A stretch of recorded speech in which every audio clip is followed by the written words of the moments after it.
जय माता दी दोस्तों, आप सभी को निर्जला एकादशी की हार्दिक शुभकामनाएं। भगवान विष्णु की कृपा आप पर सदा सर्वदा बनी रहे। दोस्तों, आज हम इस वीडियो में बात करेंगे निर्जला एकादशी साल 2025 में कब मनाई जाएगी। 6 जून को या फिर 7 जून को निर्जला एकादशी का व्रत किस दिन रखना सर्वश्रेष्ठ होगा, क्योंकि इस बार निर्जला एकादशी की तिथि 2 दिन पड़ रही है, जिस वजह से निर्जला एकादशी का व्रत किस दिन रखा जाए इसको लेकर बहुत कंफ्यूजन की स्थिति बनी हुई है। साथ ही व्रत खोलने का शुभ समय भी बताएंगे और इसकी संपूर्ण पूजा विधि व व्रत विधि क्या है, इस दिन क्या करना चाहिए या इस दिन पानी कब, कितना और कैसे पीना है, इसकी भी संपूर्ण जानकारी आपको इस वीडियो में प्राप्त होगी। लेकिन वीडियो शुरू करने से पहले आपसे निवेदन है कि यदि वीडियो आपको थोड़ा सा भी अच्छा लगे तो कृपया एक बार लाइक अवश्य कर दीजिएगा और मनोकामना पूर्ति के लिए कमेंट बॉक्स में अवश्य लिखिएगा जय श्री हरि या जय लक्ष्मी नारायण। तो चलिए बात करते हैं निर्जला एकादशी की। दोस्तों, निर्जला एकादशी का व्रत ज्येष्ठ माह के शुक्ल पक्ष की एकादशी तिथि को रखा जाता है। इसे भीमसेनी एकादशी भी कहते हैं, क्योंकि इस एकादशी का व्रत महाबली भीम ने भी किया था। जेठ के महीने में गर्मी बहुत ज्यादा रहती है, जिस कारण जल की आवश्यकता भी बढ़ जाती है। इसीलिए कहा जाता है कि जेठ मास में ज्यादा से ज्यादा जल का दान करना चाहिए। दोस्तों, निर्जला एकादशी में विष्णु भगवान की पूजा का विशेष महत्व होता है। इस व्रत को रखना बहुत अधिक फलदायी और पुण्यदायी माना गया है। मान्यता है कि निर्जला एकादशी का व्रत करने से जातक को साल की सभी 24 एकादशी व्रत करने के जितना फल प्राप्त होता है। दोस्तों, यह व्रत बहुत ही कठिन होता है। यह व्रत किसी तपस्या से कम नहीं है, क्योंकि इस व्रत में व्रती पानी तक का सेवन नहीं कर सकते हैं।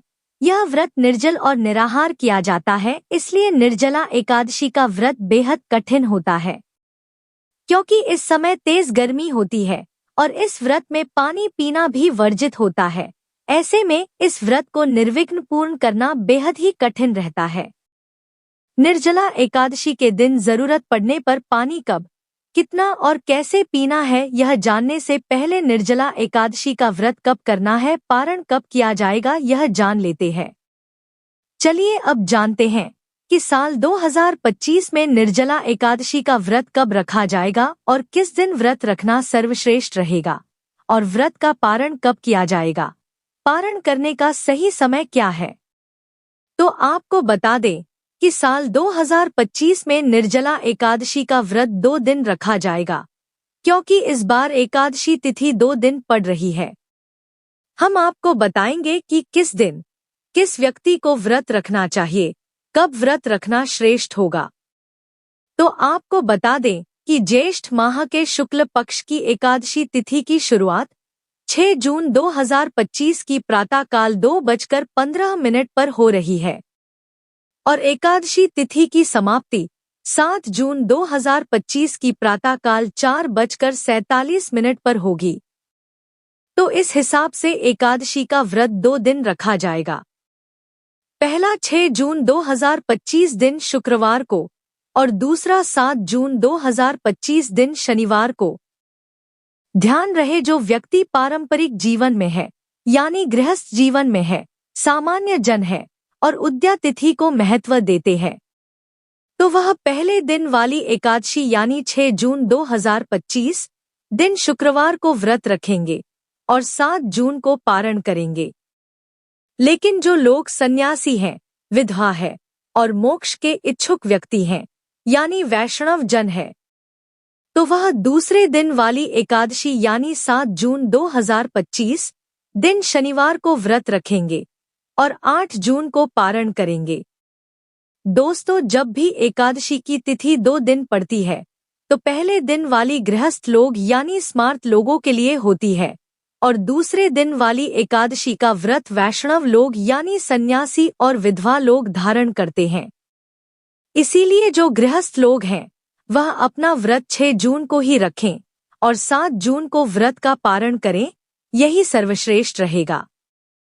चलिए अब जानते हैं कि जो लोग 6 जून 2025 को व्रत रखेंगे तो वह पारण कब करेंगे, व्रत पारण का समय क्या रहेगा।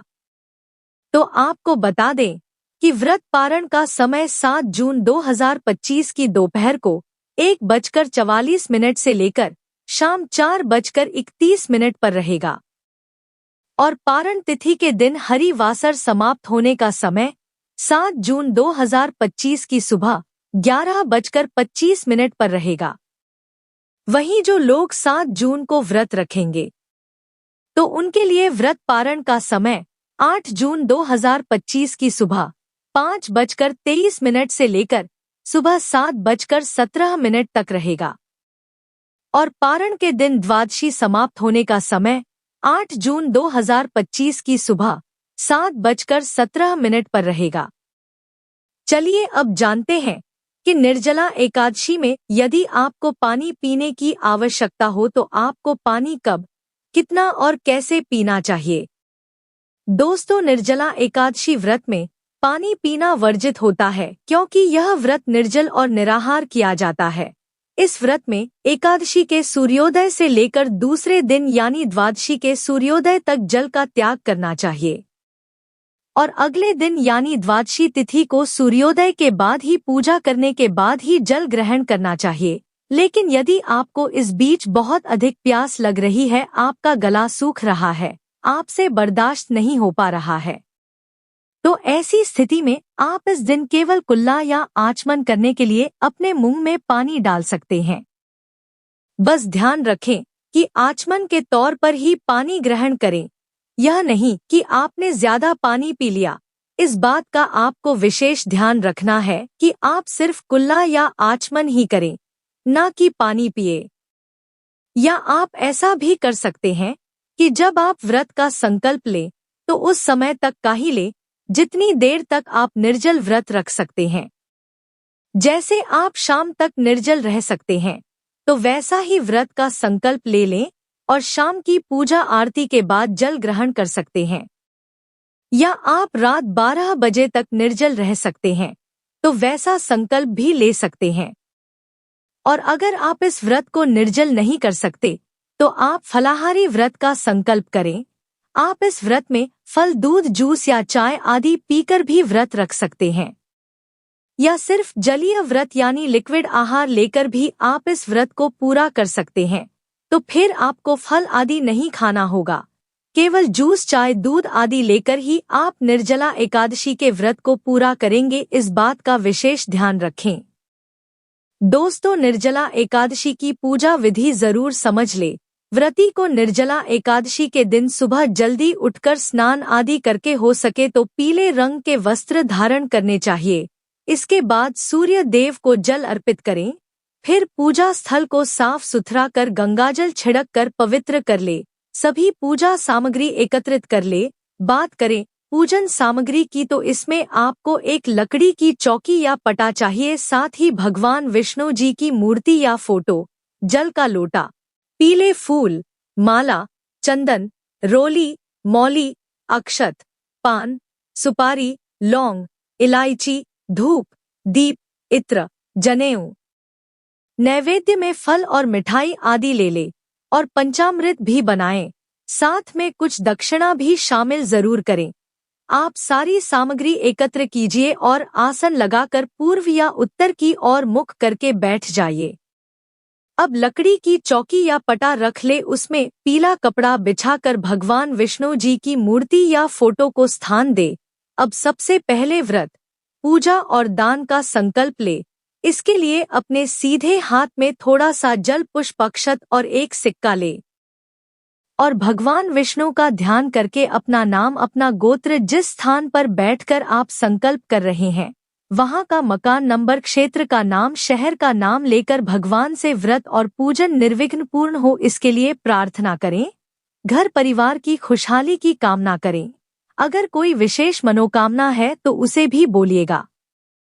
अब संकल्प की सामग्री भगवान के चरणों में अर्पित कर दीजिए। इस प्रकार से आपको संकल्प करना है। संकल्प करने के बाद अब पूजन आरंभ करेंगे। सबसे पहले भगवान विष्णु जी को जल अर्पित करेंगे। इसके बाद पंचामृत से भगवान को स्नान कराएंगे। आप पंचामृत में कच्चा दूध, दही, घी, शहद, शक्कर शामिल करें। यदि आपके पास भगवान की धातु की मूर्ति है तो आप पंचामृत से सीधे स्नान कराएं। यदि तस्वीर है तो एक फूल ले, उसमें पंचामृत लगाकर भगवान को अर्पित कर दे। पंचामृत से स्नान करने के बाद पुनः शुद्ध जल से स्नान कराएं, यानी शुद्ध जल अर्पित करें। अब भगवान को वस्त्र के रूप में मौली का टुकड़ा अर्पित कीजिएगा। अब भगवान को यज्ञोपवीत यानी जनेऊ अर्पित करेंगे। जनेऊ पर पहले रोली लगाकर तिलक कर दीजिएगा। इसके बाद शुद्ध घी का दीपक जलाए, धूप जलाए। अब पुष्प व रुई में थोड़ा इत्र लगाकर भगवान को अर्पित करें। इसके बाद रोली या चंदन का तिलक लगाए, अक्षत अर्पित करें और भगवान को पुष्प माला चढ़ाए।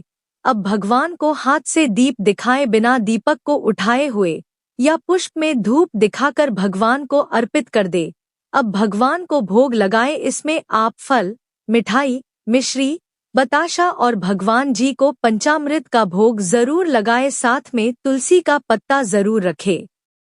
भोग लगाने के बाद जल का आचमन करें। इसके बाद भगवान को तांबूल यानी कि पान के पत्ते पर 2 लौंग, 1 इलायची, 1 सुपारी रख कर अर्पित करें। इसके बाद अपनी इच्छानुसार भगवान को कुछ ना कुछ दक्षिणा भी अर्पित करें। साथ में आप जो कुछ इस दिन दान करने वाले हैं वह सामग्री भी पूजन स्थल पर जरूर रखें, उसका भी पूजन करें। जैसे आप जल कलश यानी घड़ा दान करने वाले हैं तो उसे पूजन स्थल पर जरूर रखें। इसके बाद हाथ जोड़कर भगवान से प्रार्थना कीजिए, हे भगवान, हमारे व्रत और पूजन को स्वीकार करें। पूजा में कोई चूक हो तो क्षमा करें। अपने मन की इच्छा को भी बोले। इसके बाद निर्जला एकादशी की कथा पढ़े या सुने। अब आप भगवान की आरती करके विधिवत पूजा को संपन्न करें। इसके बाद शाम को भी भगवान की पूजा आरती भोग जरूर करें। फिर रात्रि में जागरण करके श्री हरि के नाम का भजन करना चाहिए। दोस्तों, अब बात करते हैं एकादशी के व्रत पारण की। एकादशी के व्रत का पारण कब और कैसे करना चाहिए? दोस्तों, एकादशी व्रत का पारण हमेशा एकादशी के अगले दिन यानी द्वादशी तिथि में शुभ मुहूर्त में ही करना चाहिए। आप इस दिन सुबह स्नान करके भगवान विष्णु जी की विधिवत पूजा अर्चना करें। इसके बाद जल के साथ तुलसी के पत्तों के साथ पूजा करने के बाद आप जल के साथ तुलसी के पत्तों से निर्जला एकादशी के व्रत का पारण करें। ध्यान रहे कि तुलसी के पत्ते आपको दांतों से नहीं चबाने हैं, बल्कि पानी की मदद से उसे निगलना चाहिए। आप निर्जला एकादशी के व्रत का पारण तुलसी व जल के साथ कर सकते हैं, या फिर फलों के जूस या नींबू पानी से भी कर सकते हैं, या आपने जो भी फल भगवान विष्णु जी की पूजा में चढ़ाया है आप उस फल को खाकर भी अपने व्रत का पारण कर सकते हैं। तो दोस्तों, यह जानकारी आपको अच्छी लगी तो कमेंट में जय श्री हरि या जय लक्ष्मी नारायण की जरूर लिखें। वीडियो थोड़ा भी अच्छा लगा हो तो कृपया वीडियो को लाइक अवश्य करें, शेयर करें और साथ ही साथ हमारे चैनल को सब्सक्राइब करें। धन्यवाद।